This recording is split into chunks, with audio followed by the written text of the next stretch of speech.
Well, the words in our anthem go, and like my dreams, they fade and died. Well, this time, they didn't fade and die. They came true. Welcome back to West Ham Unofficial. Hope you are all well. You join us on this Friday night to relive Wednesday. I've got a couple of guests joining me. Gary, firstly. Gary, enjoying the sunshine. How are you, mate? I'm still on line, Jake. I'm still on cloud nine. Good stuff. I think we all are. And Curtis as well. Curtis, how are you, mate? Yeah, I'm good, thank you, mate. How you boys doing? Yeah, still very, very happy indeed. Hello to everyone watching in the chat room in your 4K. Thanks for joining us. And everybody else watching as well. Get your thoughts, comments, and anything else into the live chat. We will read them out and give us your favourite moment of Wednesday night. I don't really know where to start, to be honest. Gary, I'll start with you. Has it sunk in yet? No, it's just incredible. You know, the whole thing. I wish I said I enjoyed the game. I didn't. It was just a horrible experience. But looking back on it, I mean, that pass from Paqueta was absolute quality. And if there's one player at the club you want one-on-one, it's Jarrod Bowen. And, you know, when he put it in, that feeling, I just screamed like a little girl, ran around the room. My wife was like, what the hell are you doing? And it's just amazing. And then at last, bloody extra time, mate. I mean, he said 5 minutes. It went on 6, 7. I thought, please blow the whistle. It was just agony. And then when we won, it was just... I've watched that Bowen goal probably 200 times. So it's just brilliant.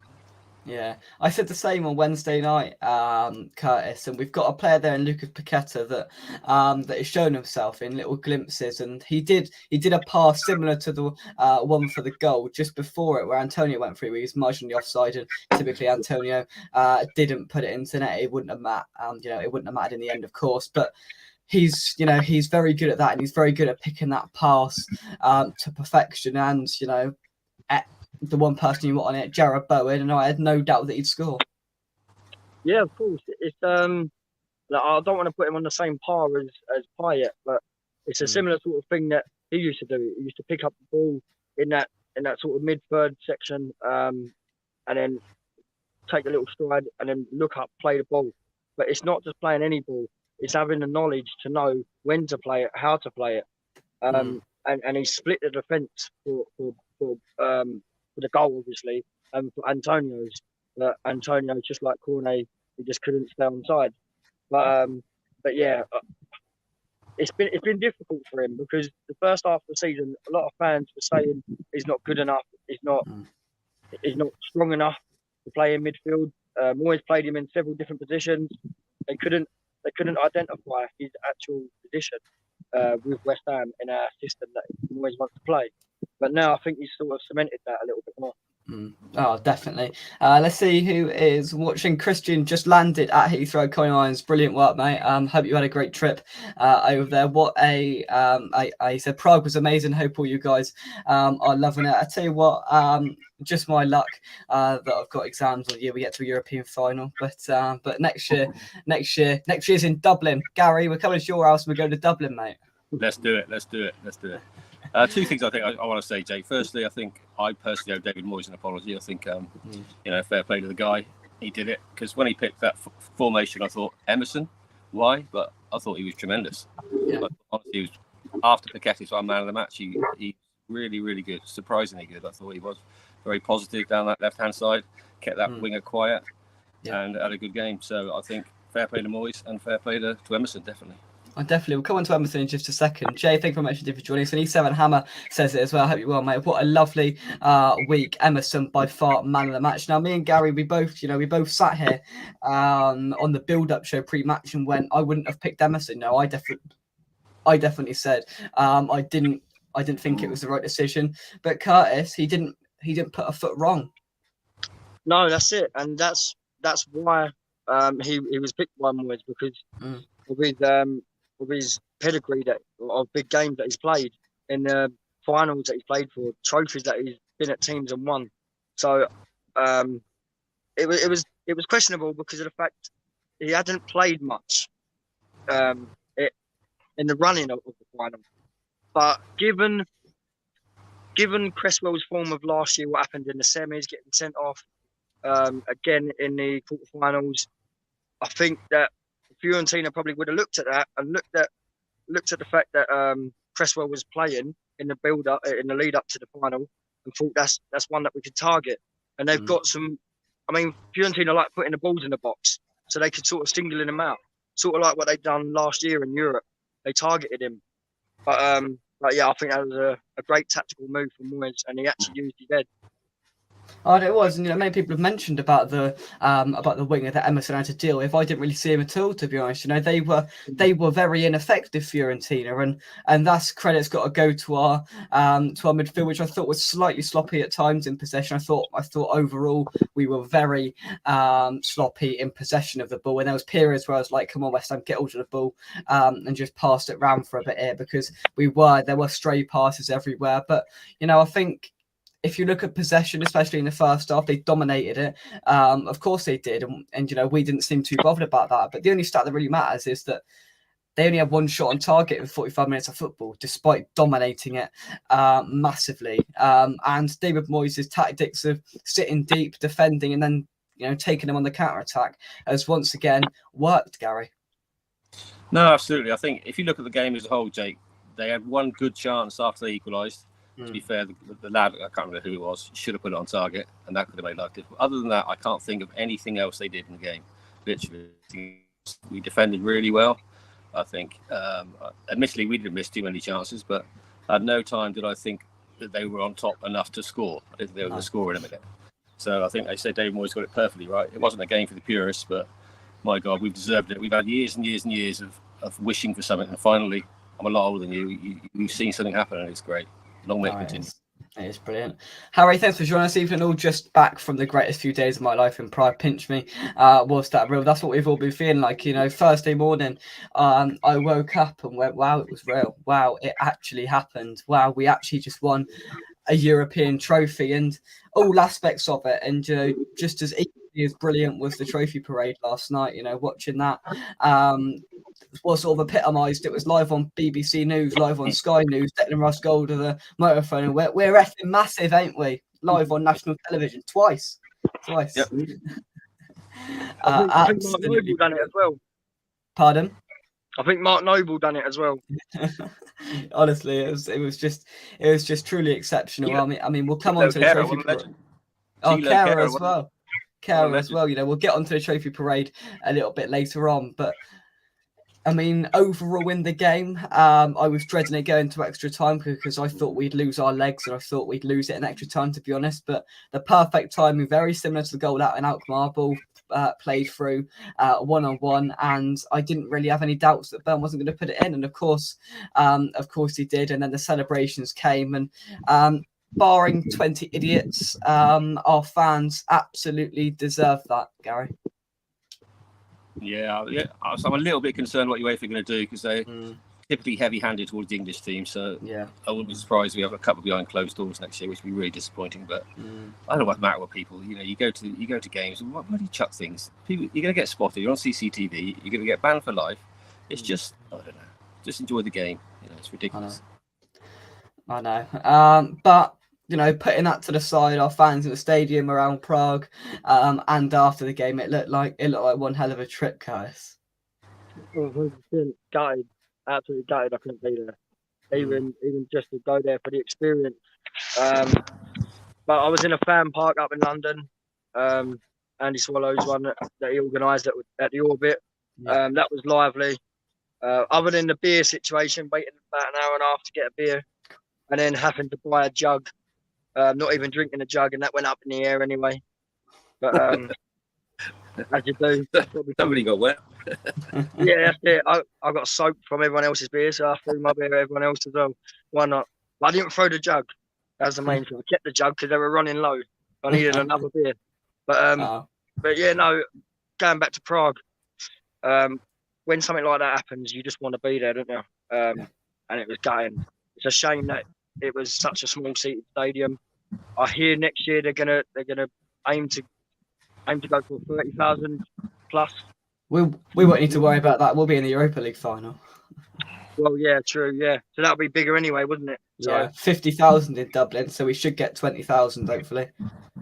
Yeah. So hopefully we can sort of do what Roma done, go and win the conference, and then go all the way to the final in Europa. Take it one more step than what Mourinho and Roma done this year, and go and win that as well. and then it's away into the Champions League as well. Oh, well, could you imagine that? Could you imagine that? Let's see what else you guys are saying. Chrissy says Emerson was a good call from Moyes.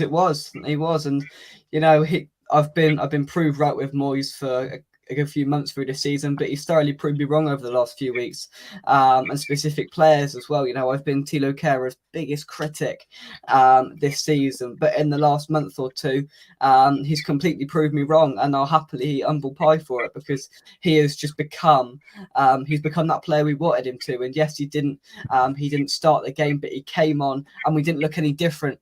You know, we didn't look weakened when he came on. I had fears that, you know, I think the experience of Aguerd there as well. He's quick. He's quite young, Aguerd, but he's got some good experience there. And I noticed, I think it was just before the penalty, he came on and he sort of went up to Kehrer and he just sort of had a few words in his ear. That's probably what Kehrer needed, Gary, and he didn't put a foot wrong.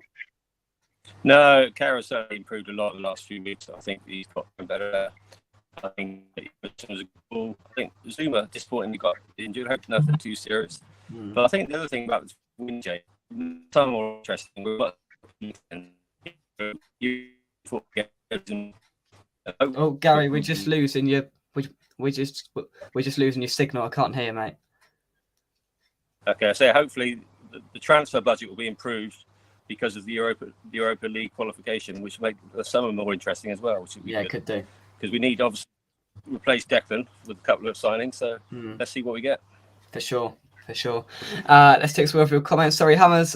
Jake, how are your exams going? Yeah, not too bad. I've got, I think, 6 to go. So I'm definitely on the home straight now. So yeah, one more week of it. One more week. Luke, thanks for joining us. Mr. Terry Newsham, I hope you are well, sir. Luke says, I believe I came on Wednesday. I don't remember it at all. Was there a couple of drinks involved for you then, Luke? Is that why you probably didn't remember coming on? Has anyone sold their car recently? Gary, have you sold your car? I did, to a certain Brazilian gentleman. Is his name Lucas Paquetá? Just sold my car to Lucas Paquetá. Sold it to a man in Harold Hill. Exactly, Harold Hill. Yeah, he's from a fella. For me, actually. Is it? And a fella from Brazil. Yeah, that's it. Lucas Paquetá. Wednesday, what happened? Well, I don't know. Quite not into. Quite not in.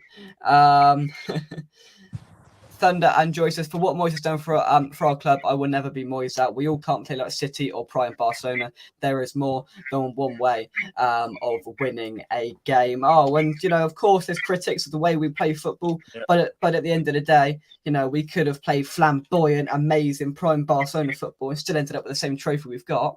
So yes, it has been pretty at some stages, but you know, we've got a trophy for it. We got a trophy to count for it. And yes, we've all wanted Moyes gone through, you know, big periods of this season. You know, I think I speak for the majority there. And I mean, he's definitely not going to leave now, is he? He's been loving it, from the trophy parade to everything, to dancing to 500 miles, which was slightly embarrassing, and everything else in between. He's really won the fan base back, Curtis. Yeah. I just want to address the situation, because I've had a few people come up to me or comment on some of my stuff on social media about, weren't you Moyes out a few months ago? And yeah, I was, and so was 90% of the fan base. And I'll tell you why. For anyone that's not a West Ham fan, you probably wouldn't understand properly like we do, because you don't follow us like we do. He was making the wrong personnel selections with the same system, using the same players, barring tweaking one or two every now and then, but using them as a straight like-for-like swap. That wasn't working. And it wasn't once or twice or 4 or 5 times. He was doing it over and over again, week in, week out, and it was not working. And he almost got us relegated because of it, because of his stubbornness. And the fans could see it. Why couldn't he? And it turns out that he wanted to up the game from last year or for the past 18 months, and he wanted to play more possession-based football. That's all well and good, but if you're going to use the same system and not trying to adapt to it, and use different personnel in a different way and try and swap them like for like, then if it's not going to work, then you can't carry on. If it's broke, you got to fix it. And he wasn't doing it. So we had the ump. We wasn't getting the results. But apart from Europe, we had some great results, but that's not the Premier League. The teams we were playing are not Premier League standard. So, with that being said, we all knew what needed to be done. It wasn't happening. We were still losing games. We were still sinking down the table. And I think everyone just got frustrated and annoyed with it. Because as fans, we're not paid to know this sort of stuff, but it was blatantly obvious in front of us watching it week in, week out. So I think that's, and I think as well, you know, where the sort of turning point came is that Fulham away game where the full-time whistle came, and there was sort of a juxtaposition of what actually happened there, because the full-time whistle went, and Moyes looked up to the cottage and gave Karen Brady a thumb up, and there was a sort of acknowledgement there, and he sort of half walked over to the away end to be greeted by a Moyes out flag and walked straight down the tunnel. That was then the turning point, because then things began to improve and we secured safety a good few weeks before the climax of the Premier League season, and we're able to enjoy that day out at Leicester without any worries at all. No worries at all with it. And we all said before the season, Gary, we would have taken survival and winning the Conference League. We finished 14th and won the Conference League. It's got to be a success, no matter how dire it's been. Stood at Brighton and Wolves this season. Yeah, exactly. To be the low point was Brighton. I was stood there. It was the second half. We didn't have one shot, one corner. We lost 4-0. If we lost 10-0, it wouldn't have been unfair. We were absolutely terrible. And I remember Moyes came up, started walking towards the whole away end, really laid into him. That was a low point for me, anyway. But he's turned it around. To be fair, he's and the board have backed him. You look at every other club that changed their manager, without exception, they've gone down. They've gone down. So fair play to the board as well. Moyes has got a chance now. He's got credit back in the bank. He's won us a trophy, first time in 43 years. And it's good. It gives other small clubs, clubs our size, you know, big clubs like Villa and Spurs and Everton, we're a similar size club. They don't win anything, but we have. We've got a trophy. And David Moyes has got a lot of these, you know, you've got to thank him for that. You know, he's in my lifetime, I was 10 when we won the FA Cup. That's a long time ago. You know, for years and years, I spent my money, spent my time following the club, and we don't win anything. So, you know, I agree. Moyes deserves a summer of investment and another chance to lead us in the Premier League, in my eyes. Oh, definitely, and I think no doubt that's going to happen. Now, of course, you know, Declan Rice does come out of what Sullivan opened his trap on Thursday morning. We won't go into that on here, but I mean, if Rice is going to go, I mean, there's been a sort of opposite of what's been said, because Sullivan said, yeah, he's gone, mate. And then Rice comes out straight after the match, and you know, I give credit to Jules Breach on BT Sport, because she put it straight to him. He said, these fans are singing one more year, Declan Rice, will you give them what they want? And he said, I don't know. And he was a man that looked undecided. And I think, you know, you don't need to be a body language expert to know that was a man that looked undecided.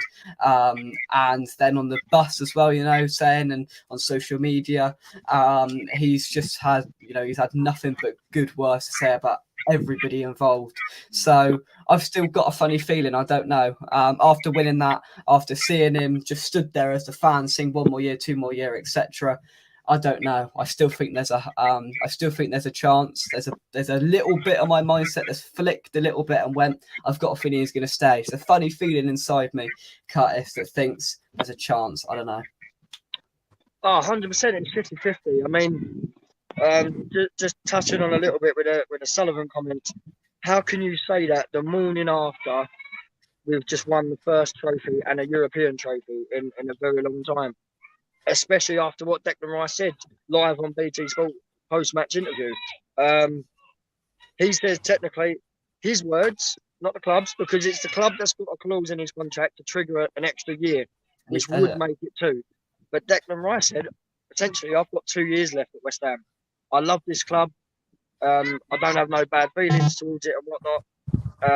And when he, like you said there, when the female presenter asked him and put the question to him, he wasn't decided in himself. But what did get me is it's not my choice. But I think it is his choice. If he turns around and says, listen, we've just won the cup. I told you I wanted to leave to go and win trophies. Now I've won a trophy. I've got the ilk from it, and I want to stay. Then that'll be solely down to him. So he has got it is his choice. He has got a decision to make. And Sullivan coming out and saying what he said the morning after we won the biggest cup in so long is ill-timed and typical David Sullivan, if you ask me. He should have just kept his mouth shut, and that's probably why he wasn't at the parade, and he sent his two sons instead. And I think as well, Gary, just before you mention on that, is that somebody tweeted me today after watching my video a little bit earlier on saying, I hope this isn't Sullivan that's pushing this through and getting as much money in a bank before he sells up, or to compensate for the amount of money that he spent last summer. I hope this isn't David Sullivan trying to push Rice out the door, because otherwise his fan base will never forgive him if he hasn't already. I think Curtis is right, and unfortunately, it's typical Sullivan and his small-minded mentality. We just won something. We're a massive club, a massive fan base. You see the fans in East London yesterday, and all around the world. Everywhere I go, on cruises, Africa, I travel the world a lot. I see West Ham fans everywhere. We're a huge club, okay? Now, why would Declan want to go to Arsenal? Arsenal haven't won anything for years. Arsenal got forward. They're not. If you gave me £10 now, would they finish top 4 next season? Not so sure. He's got one season Champions League. I understand Man City, a bigger club. Yeah, okay. Bayern Munich, bigger club. Yeah, okay. But Arsenal? Really? Why would he go there? He's won something at West Ham. He clearly loves West Ham. This is true. So, Sullivan should be saying to Declan Rice, look, we've just won something. We've won a lot of money. I'm going to invest in 2 or 3 players. You sign up for a couple more years, and I promise you we'll win some more trophies. That's how it should do. That's what he should do. But he doesn't, unfortunately. That's down to him, but that's always been his small-minded mentality. And as well, the way you've got to look at it as well is that, if he goes to Arsenal might finish 3rd in the Champions League group and be in the Europa League, which we're going to be in next season anyway. He loves his club. He loves the fans. I don't know, Curtis. I don't know. But that's the thing. I was going to touch on what Gary said there. The small-minded mentality of David Sullivan. I think he's thinking that he isn't going to be here this time next year to cash in on Declan Rice. So maybe he's trying to cash in now, and try and sell one of his assets, one of his biggest assets, or the biggest asset. But he could do a Daniel Levy in what he's done to Harry Kane for the past few years. Promise him. Talk absolute nonsense in his ear just to get him to stay. But Sullivan's done the complete opposite. And that sort of put my nose out of joint, to be fair, because we've just gone and won the big a trophy. You should be doing anything and everything in your power now, as a majority club owner, to go and keep your biggest player, 100%. your captain as well. 100%, yeah. 100%, yeah.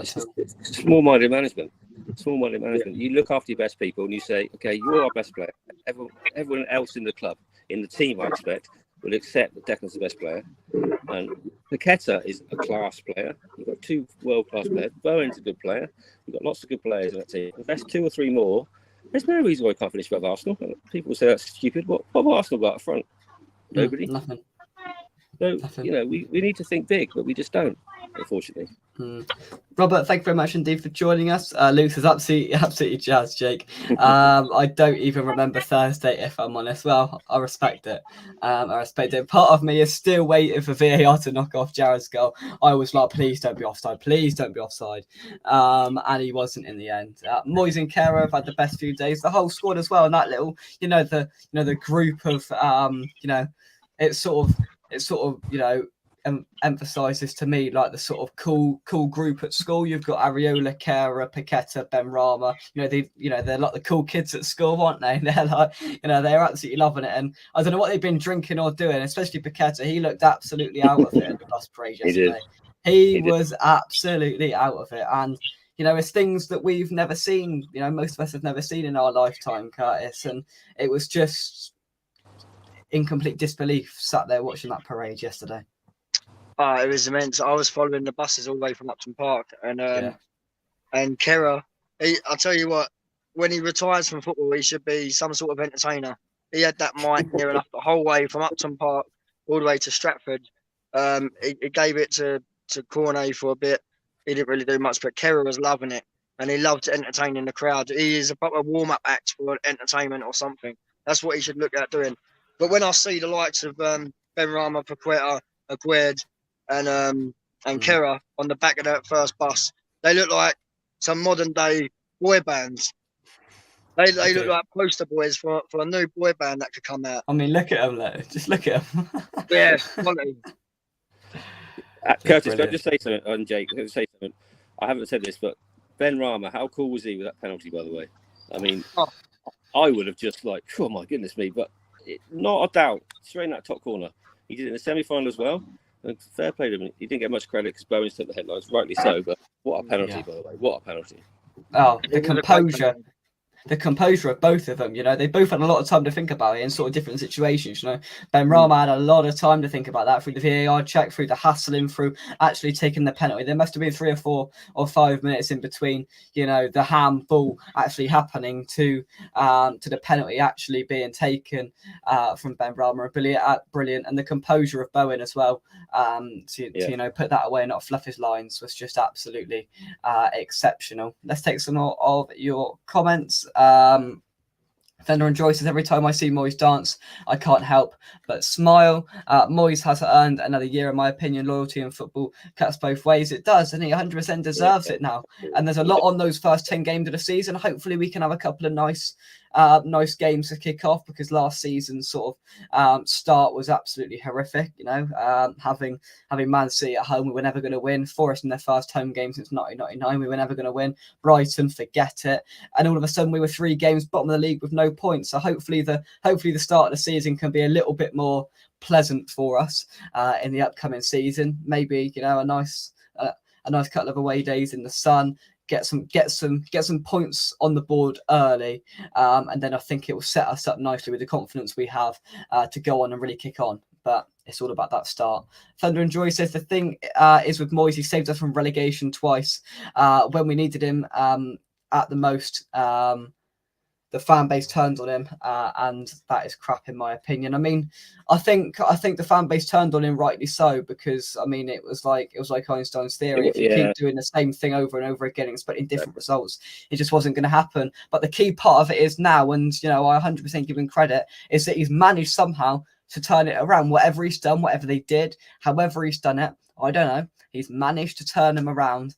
You know, the reports of he's lost the dressing room. Well, I think if you think that dressing room is lost over the last 3 days, then you want to give your head a wobble, because that dressing room is united. That whole backroom staff is united, and that team together and everybody involved is on the same boat here. And hopefully Declan Rice can continue on that boat. I think it's a little bit fair to say that we turn our back on them. I think if you look statistically, we've been very poor in probably January 2022. You know, we've had a long run away from home. We've lost more games this season than any other season in Premier League history. You know, we've been poor a long time in the Premier League. So I don't think we turn it back straight away. We gave a lot before we said we've got enough. And Curtis was right earlier. You know, you and I go to a lot of games, Jake. It's rubbish sometimes. It's really, really rubbish. It has been. And he turned it around. So, like I said, I hold my hands up. I was definitely Moyes out. And I'm wrong. He wrong. Fair play to him. He deserves another chance. For sure. Luke for the free Hammers, hope you well, mate. Rice bus interview spoke volumes, cried like a baby Wednesday, still emotional. Oh, it is, you know, it is. It's just been incredible.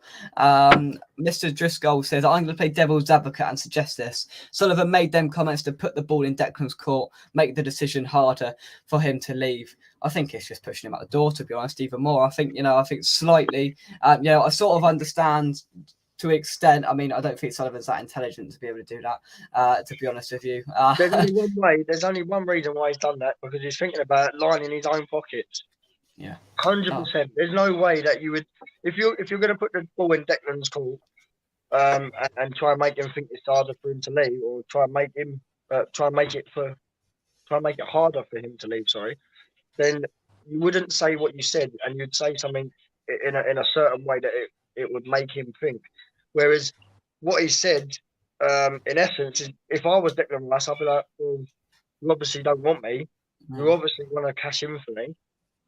If I'm not wanted here, then I'll leave. Do you know what I mean? He's already expressed that he wants to go on and play in the top elite football of the game. And if there was a decent presenter there as well, that's not David Sullivan's best mate, he would have asked, well, why are you saying that the morning, 12 hours after, 11 hours after you've just won a European trophy? But, you know, you could tell Jim White's in his pocket and a little bit of, you told me 2 weeks ago, £120 million. Are you going to drop below that, David? He only speaks to Jim White, and he knows that, because he obviously has private conversations with Jim, and Jim tries getting him on.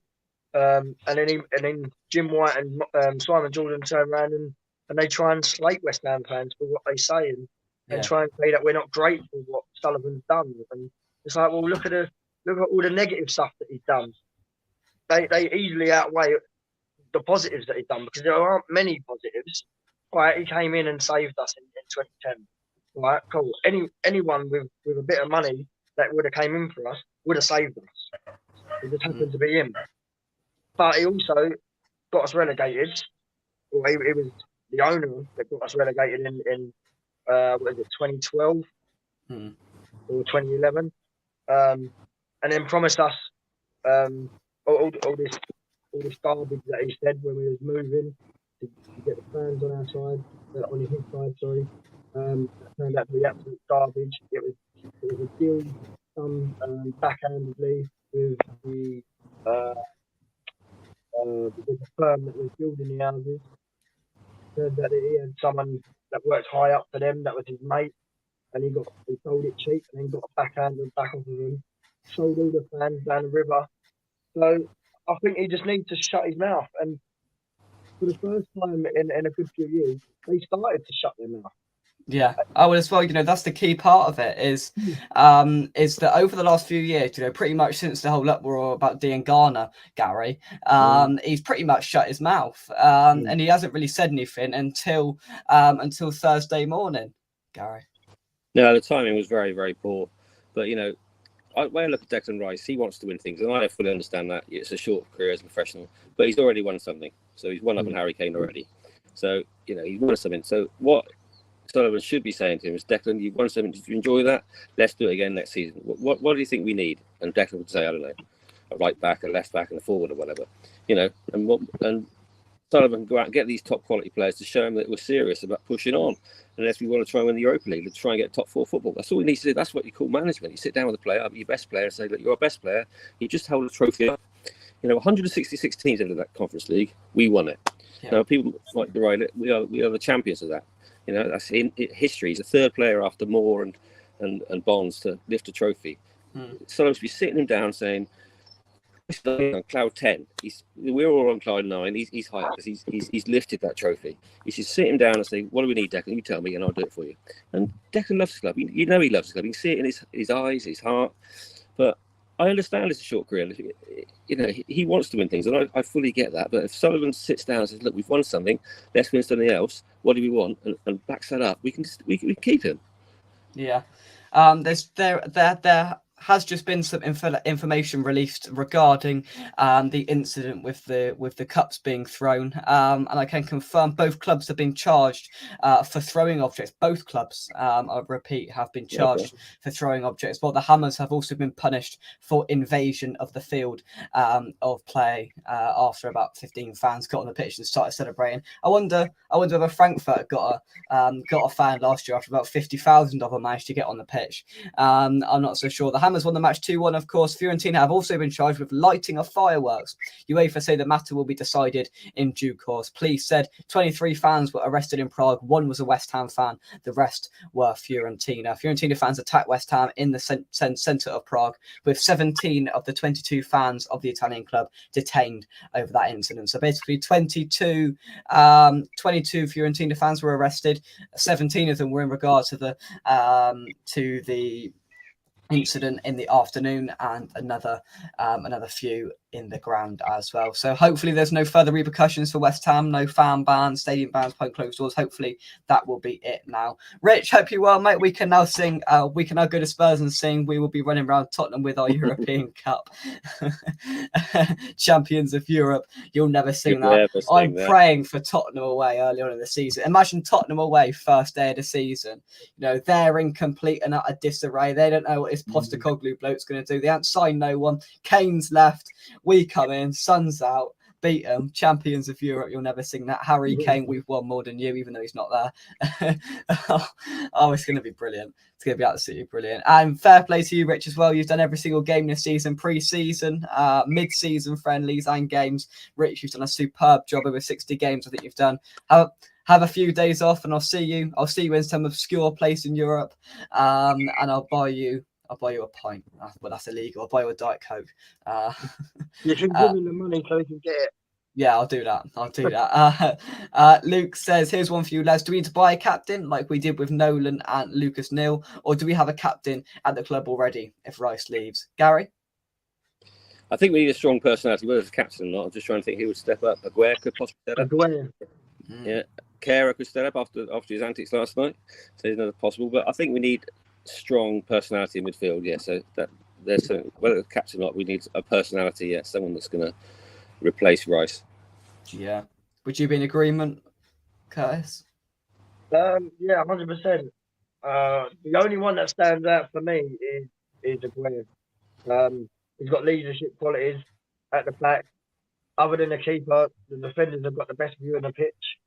But it's not just about having the view on the pitch. It's about the mental side of the game, the knowledge, the football knowledge, to know when to go, like, you there, pull back, push forward, get out of the fight. You know what I mean?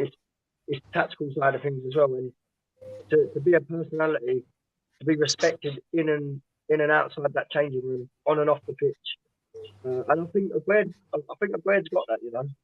But that's the only one that stands out for me. The majority of people have said Aguirre, when there's questions come out of us on Twitter or different live streams. Aguirre has been the first answer that's come out of most people's mouth, and I'd be behind it. Got a bit of an exclusive for you now. Harry Kane is joining us in the chat. Terry asks, are you off to Madrid? Hopefully not, he says. Interesting. You might actually win a trophy there, mate. Rich says, everything about the 4 days in Prague with brilliant Old Town Square, fan zone, trophy celebration, parade, and the West Ham fans. I'll tell you what, I reckon there were still 20,000 West Ham fans in Prague during the parade as it went on. But Rich, I don't know how the hell you got back from Stansted, how the hell you got to that parade in time. Absolutely brilliant, mate. Absolutely brilliant. Mr. Driscoll says, I don't necessarily believe Sullivan said that, but suddenly all the media was saying Rice has played his last game at a moment where the world's media was on us. Right, Rice woke up to that. I think it's a good point. I don't know. Who knows? Well, yeah, Harry wants trophies, so he's coming to West Ham. Well, at the moment, Divan Mubama's got more trophies than him, so a difficult week for Harry Kane, you know. It is. James, he can, yeah. James, thank you very much indeed for joining us. I'm late, but I have an excuse. What's your excuse? I'm still hungover to get my act together. Fair enough. No, I think we should get Kane, Jake, because I've got a funny feeling Antonio will push for a move this summer. You reckon? I've got a funny feeling he's going to want to go. Scamacca was the only person that was miserable, I thought, in the parade. So I think Antonio pushed for a move. So we should tap Harry up now. Say, come and join us. We win trophies around this side of London. Yeah. And you can play European football next year as well. And you can play European football next year. Exactly. And we won't bottle it. Yeah, exactly. No one needs Richarlison. No, that's true enough. Nobody needs Richarlison. Very true. Yeah, that is just out of the question. To finish off then, I mean, we'll do a season review at some point over the next couple of weeks once the dust has settled properly, because I think we're still all on cloud nine. There's still some fans out in Prague, which is absolutely brilliant. I think some fans have pretty much gone Sunday to Sunday and had a whole week out there, which I think is exceptional. So if there is anyone still out in Prague, enjoy it. I've seen it's been pelting it down with rain today, so as soon as most of the West Ham fans left, it's chucked it down with rain. So it seems like the weather did you quite nicely over there. But well, we've now got a good few weeks to sort of reminisce and relive those moments. And the next key sort of moment for us is actually a week today, when the fixtures are announced. 16th of June, 9 o'clock. I have a physics exam, so as soon as I come out of that physics exam, I'm going to look at my phone. Oh, Man City home, first game of the season. Brilliant stuff. You know it's going to be one of the so-called big cities. Oh, it will be. 100%. And then we'll get one of the new. We'll probably get Luton or someone. Yeah, that's what's going to happen. We're going to get either Man City or Man United home, first game, and then Luton away, second game, for their first home game. It's going to happen. Yeah, if you look back at the last 6 or 7 years, we always play Liverpool or City or United or Arsenal or Chelsea. Yeah. One of the big 5 clubs, we always do. Yeah, it is what it is, isn't it? Right, some final thoughts, Curtis. I will start with you. I'd just like to say, I know they must have had this planned for a good month or so. There's no way they've done it in 12 hours. but they've had it planned ready just in case, and the just in case happened, and we won the European Cup. So I just want to thank West Ham for what they've done yesterday at the parade. I thought that was exceptional. Everything that they've done, everything they got ready in time, and in the balcony as well. They threw merchandise off the bus. There were players up there with pens that were signing things and throwing them down. If you threw something up to them, they signed it. Entertainment value was second to none. I'd say there's probably near on 100,000 people in East London yesterday, between Upton Park and Stratford. So fair play to West Ham for that. They organised that quite well. Well done to West Ham United Football Club on and off the pitch, training staff, backroom staff, players, managers, coaches, everyone. Thanks for giving us the memories. Thanks for giving us the trophy. Wednesday was just, I think, dreams come true. And then no one could really come down from that. And then they went and done the parade the next night, which it was helped everyone. Yeah, that made it so much better. West Ham, I fucking love you. Oh, sorry about swearing. All right. Mate, buzzing. So happy. And I'm happy for the players.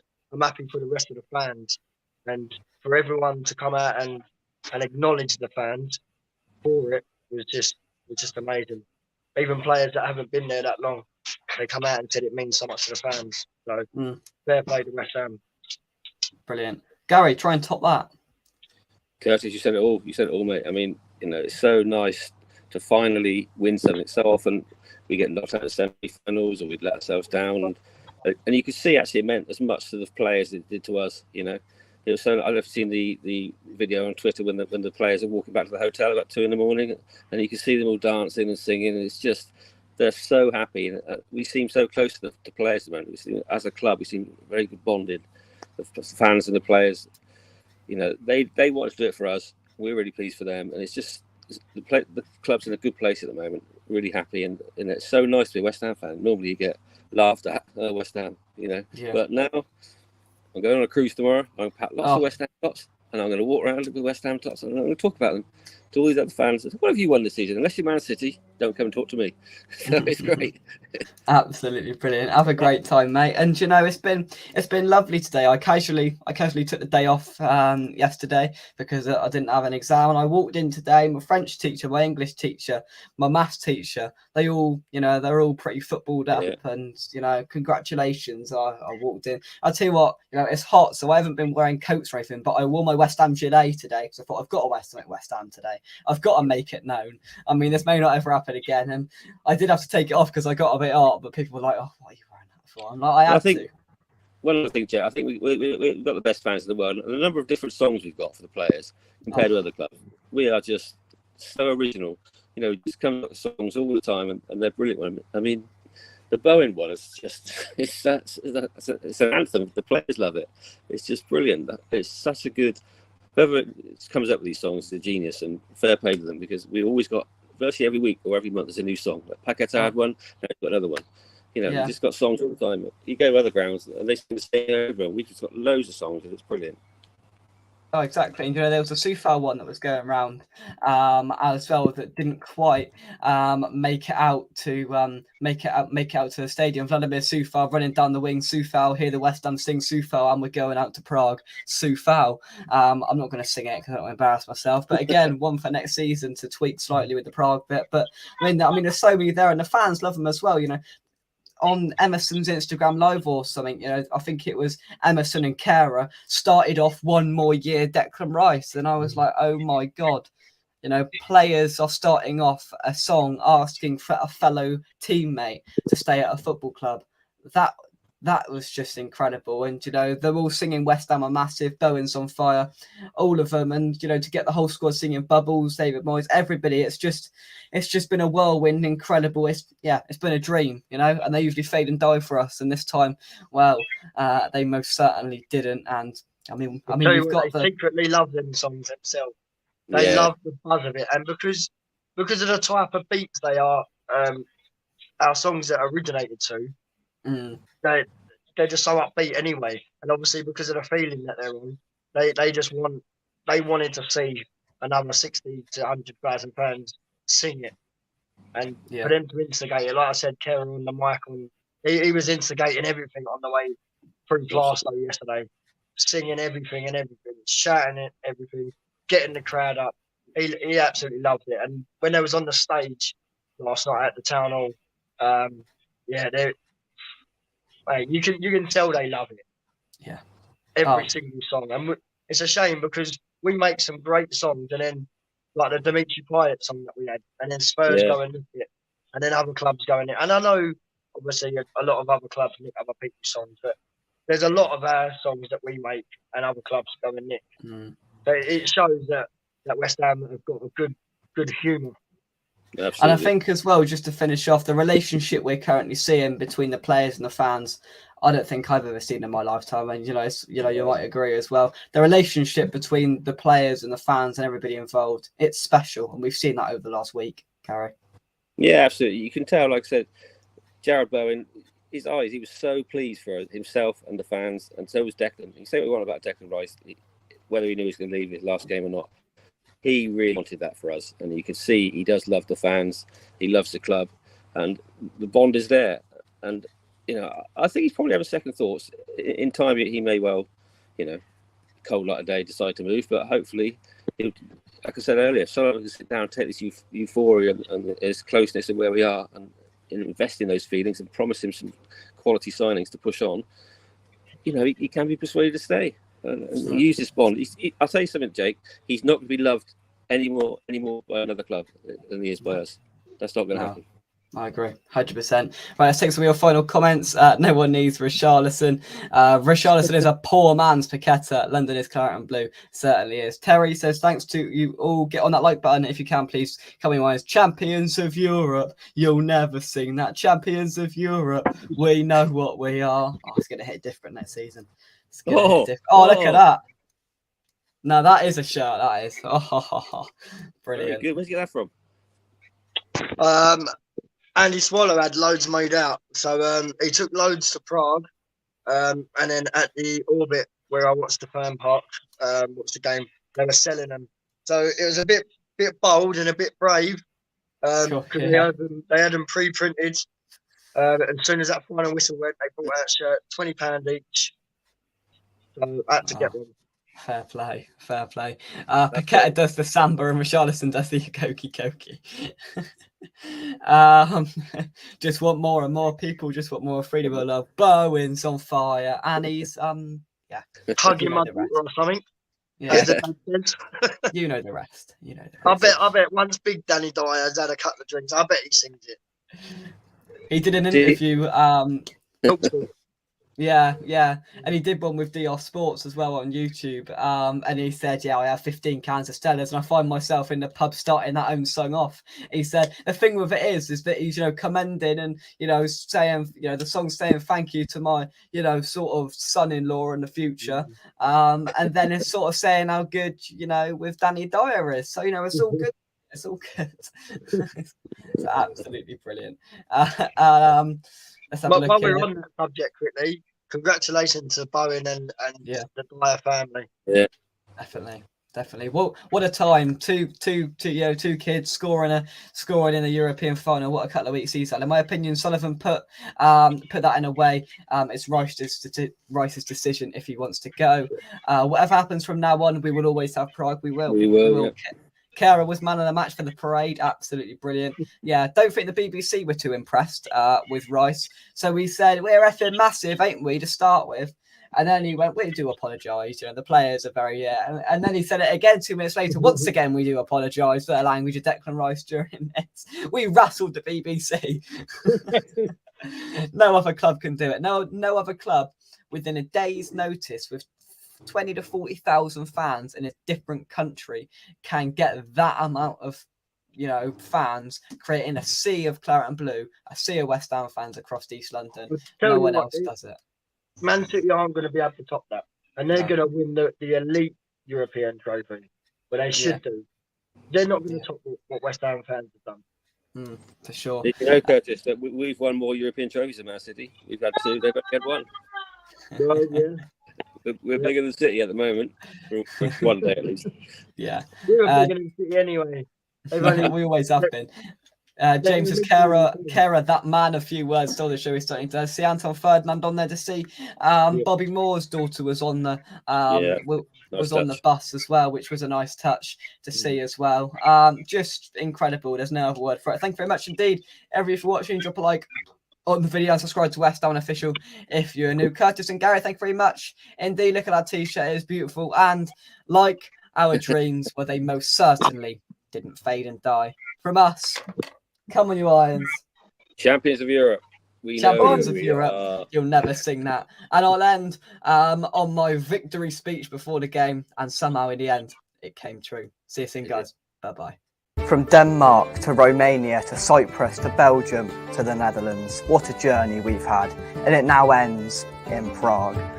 It all lands on 90 minutes. 120 max, potentially pens. We've got you covered, and the place to be is right here on West Ham Official. Lads, please bring that trophy home. Do us proud. Come on, you Irons. Well, they did bring the trophy home, and they did do us proud. We'll see you soon. Bye-bye.